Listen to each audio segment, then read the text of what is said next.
I was one of those frail, sickly children for the vast majority of my early years.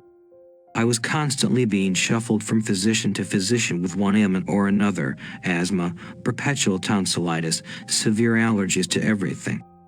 You name it, I dealt with it at one point or another growing up.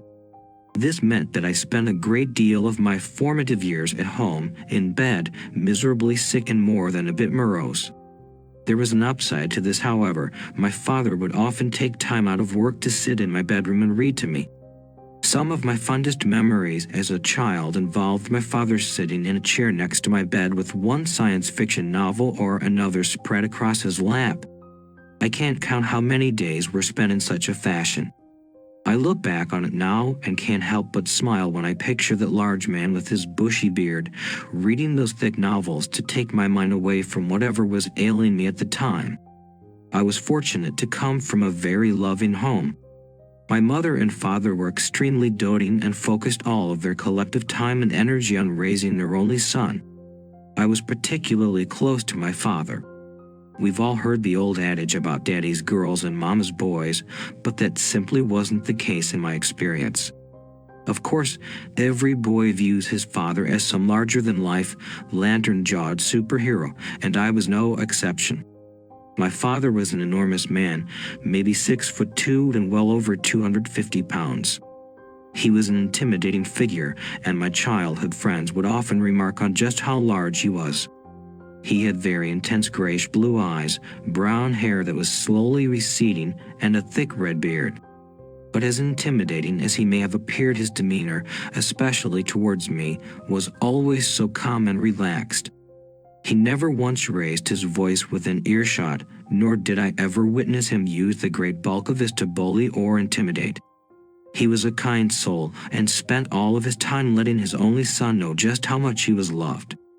He'd spend hours of his evenings after work in my room, sitting on the floor playing with my toys. I can't help but chuckle when I picture that large man sitting cross-legged on the floor with whatever superhero or mutant turtle I was interested in at that point. He even kept a small journal of all the funny little things I'd say and do, with some of his own musings remarking on just how quickly I was growing. I recall years later, when I was a man myself, reading that journal and being moved to tears by how deeply this man loved me. Now, my father was not a particularly religious man. In fact, if I had to peg his beliefs, I'd say he was atheistic now that I have a grasp of such things. This was in direct conflict with how he was raised. He'd grown up in a very small town in North Carolina and was brought up in a very strict Southern Baptist family. He remarked in the journal, just days after my birth, about how he found the Bible to be even more preposterous now that he had a child of his own. In particular, the story of Isaac and Abraham did not sit well with my father. He couldn't imagine any scenario in which he'd be willing to sacrifice his only son to some voice in his head. He was a very straightforward logic and reason type of guy. In addition to religion, he absolutely abhorred superstitions and myths. He made several comments about being leery of anyone that claimed to believe in aliens or ghost stories. Now, he never made these statements to me directly. He wanted me to come to my own conclusions regarding religion, superstition, and the paranormal. But he did jot down all of these thoughts in a journal of his with the intention of giving me this book when I became a man myself. Unfortunately, he never did get that opportunity. As you can imagine, his death had a devastating impact on the course of my life. I remember vividly my mother coming into my room with tears and makeup streaming down her face.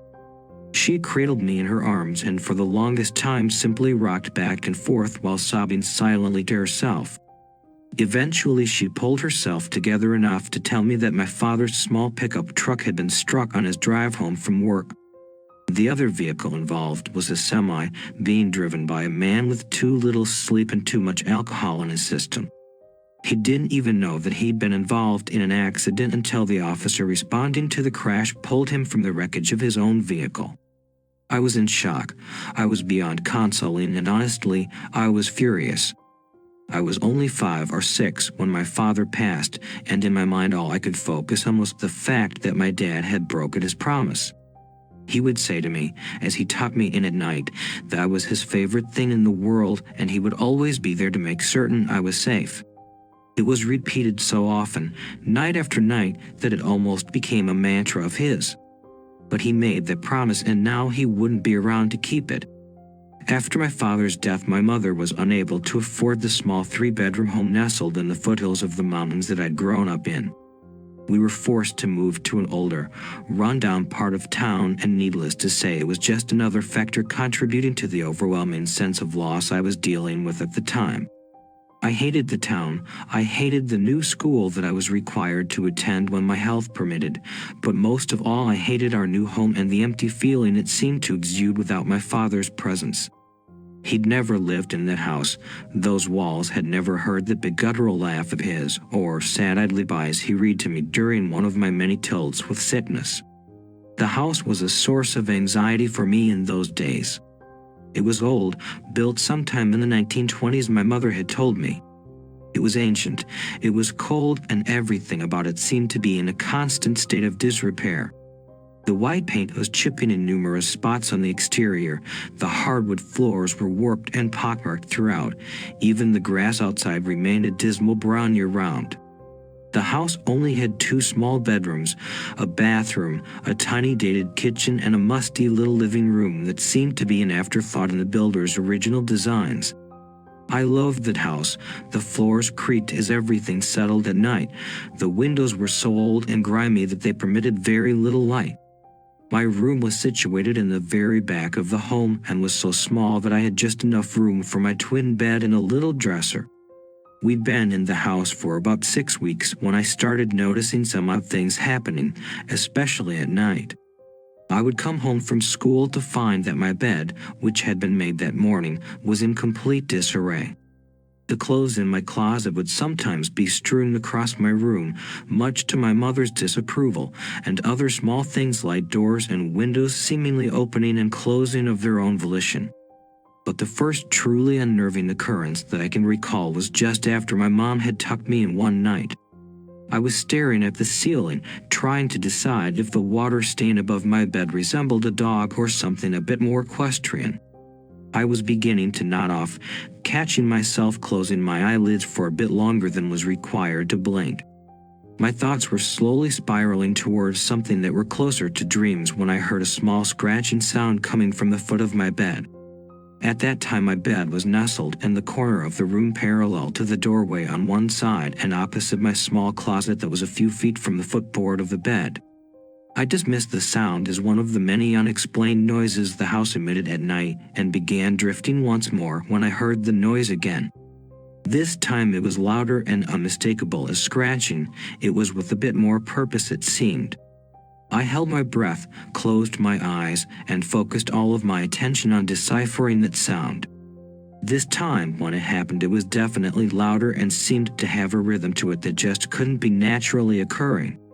It was almost like Morse code, like the scratching was meant to convey some kind of message. I got the feeling that it wasn't trying to say ship in distress or anything as mundane or typical as that. I can't explain why, but the sound began to make me very uneasy as though it were malevolent in nature. The hair on the back of my neck began to rise without prompting and I found myself pulling the cover closer and closer to my chin. It would stop sporadically and then begin again with more fervor each time and always that same rhythm. Scratch, scratch, scratch followed by a short pause and then scratch, scratch. I was frozen, completely fixated on this noise, but unable to call out to my mother whose bedroom was on the other side of the wall. My mouth was dry and I was constantly moving my tongue around, swallowing to force something resembling moisture back into my mouth. Suddenly the scratching stopped mid-sequence this time and was replaced by the rattling of the closet doors. The closet was that old accordion-style sliding type with the wooden slats. I was amazed that the sound hadn't prompted my mother to come in and see why I was out of bed. The rattling became more insistent, violent even, and that's when I rediscovered the ability to scream. I yelled at the capacity my little lungs would permit until my room was flooded with light and I could make out my mother's silhouette in the doorway. "What's wrong, honey? What is it?" concern evident in my mother's sleepy voice. I sat up in bed, never taking my eyes off of the closet doors. "There's someone in there. Mommy. In the closet." She blinked a few times to clear the remaining fuzziness that sleep offers from her eyes and walked over to the closet. She flung the doors apart with a horrid screeching sound, and when it was clear that no Bujamin was immediately apparent, began shuffling the clothes hanging from the rod to show me there was no occupant. "See, sweetheart. There's no one in here. It was just a bad dream." She closed the doors again, crossed the hardwood floor, and arranged herself at the foot of my bed. "It's no surprise that you're having nightmares, son, considering all that's happened recently." She patted my leg and then reached up to smooth my disheveled hair. "I promise you, there's no one in there," she said. I was finally able to peel my attention away from the closet and meet her eyes. I know I said there were some weird scratching noises, and then the doors started to shake.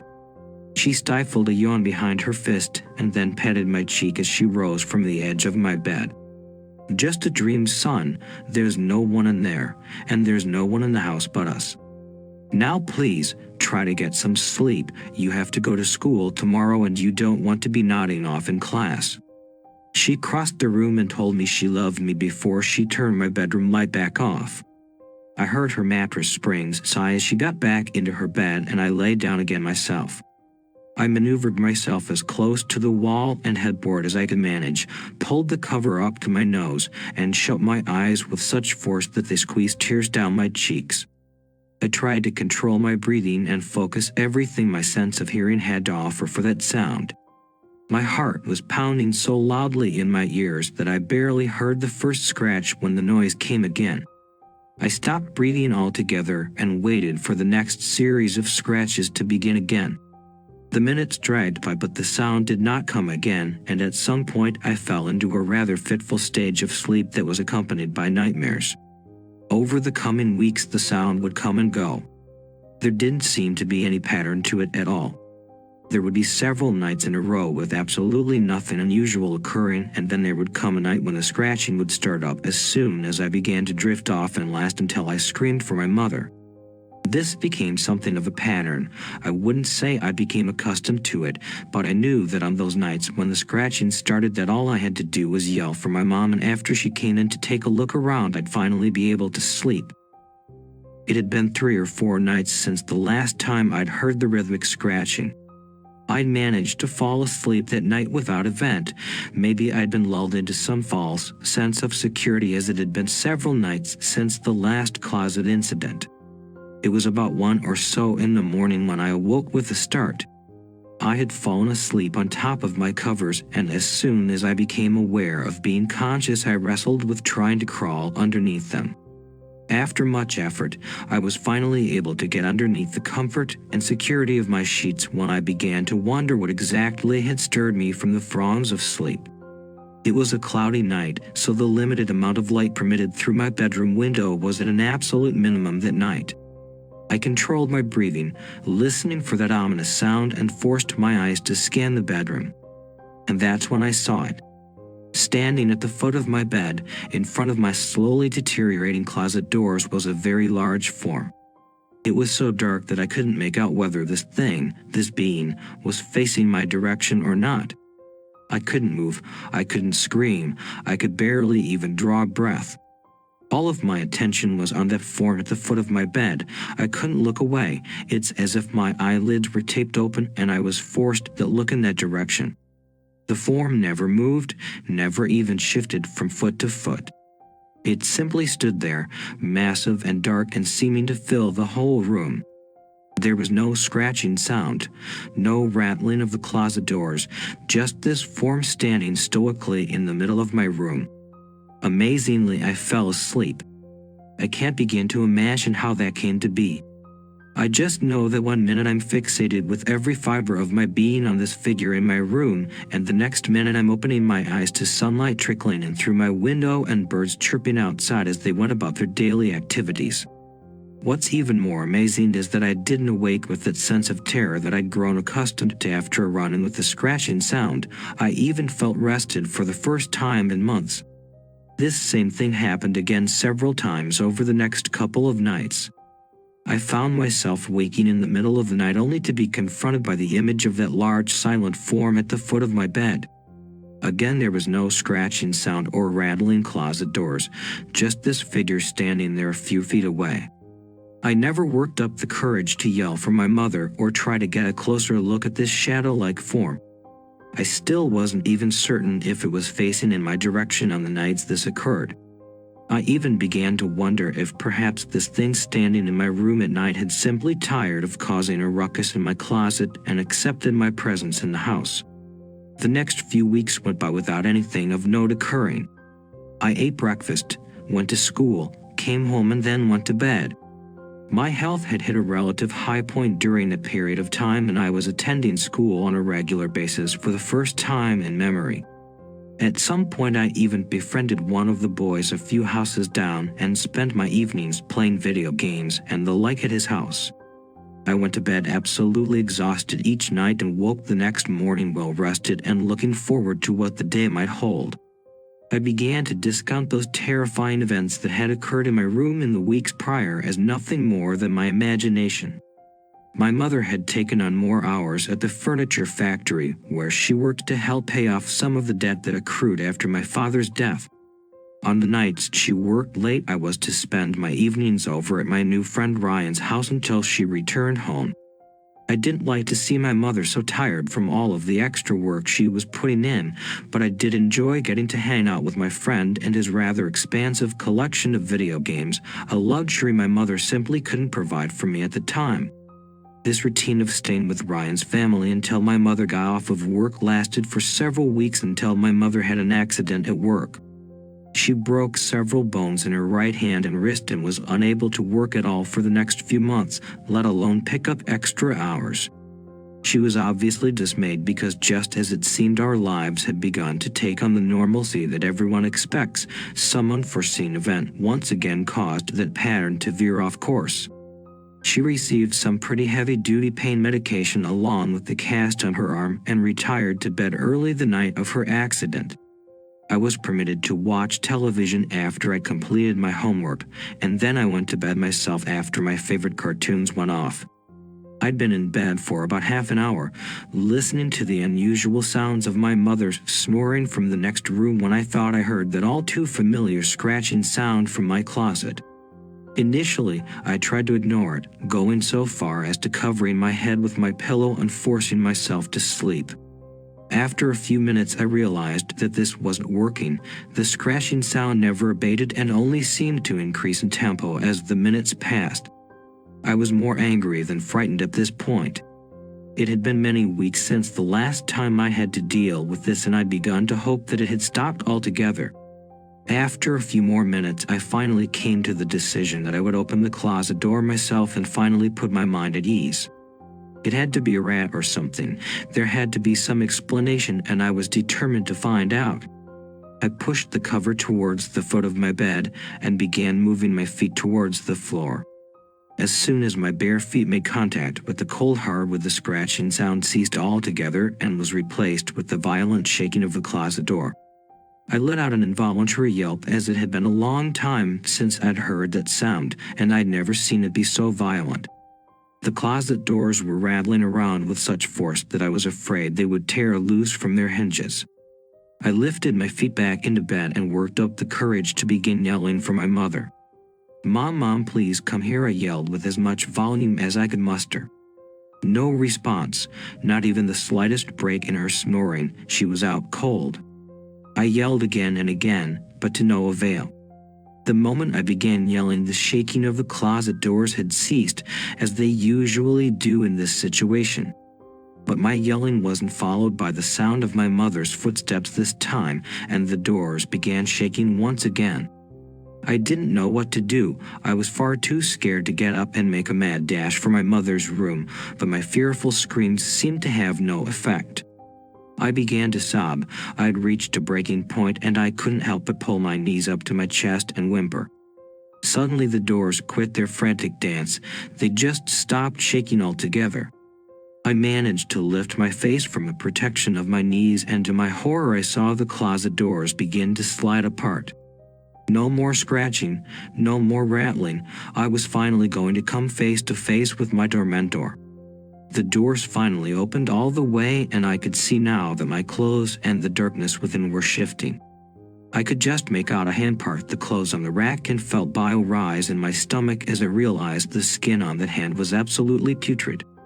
Gray and mottled, and I now became aware of the most horrific stench I'd ever encountered.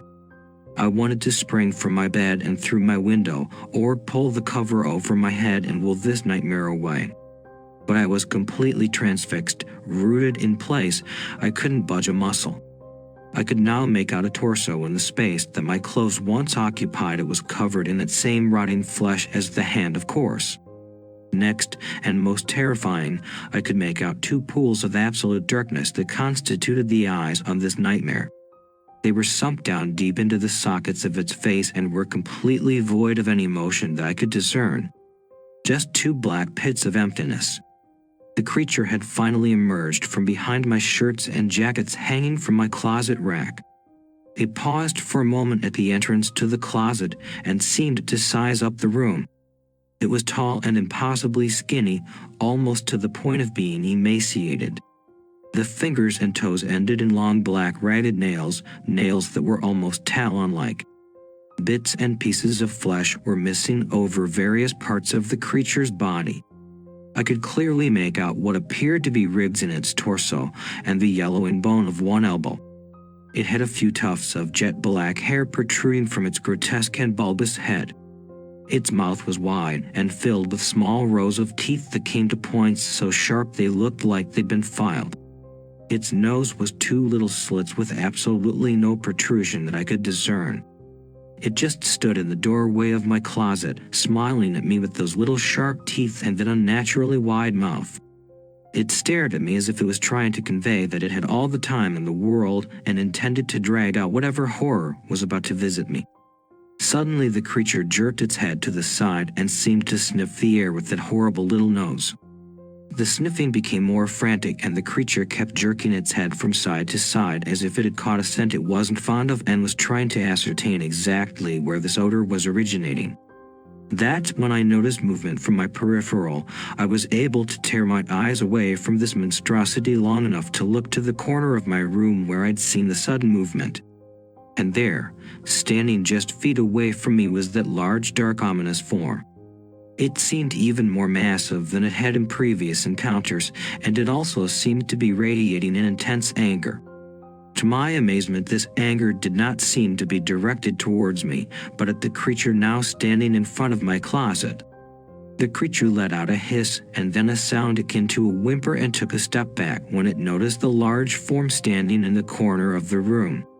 I looked back at this dark figure standing so very close now, and for the first time I could make out distinguishing features. I realized that before this form had stood with its back to me on those nights it had appeared in my room, because now I could clearly make out a face that was covered in coarse red hair. I could now see that this figure was a very large man with pale white skin and a receding hairline.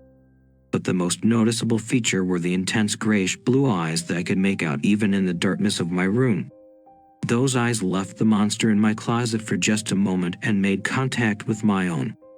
This great big man standing in the center of my room, this great big man that I thought I would never see again, he smiled and then winked at me. And with a burst of movement that my eyes could barely track, he dove into the beast, driving it back into the depths of my closet, while the doors closed on them both. I sat on the edge of my bed, with tears in my eyes and my mind racing to process what it had just witnessed. I finally broke my stupor long enough to race to my mother's room and wake her. After a few moments of frantic shaking on my part, she finally swam to the surface of consciousness.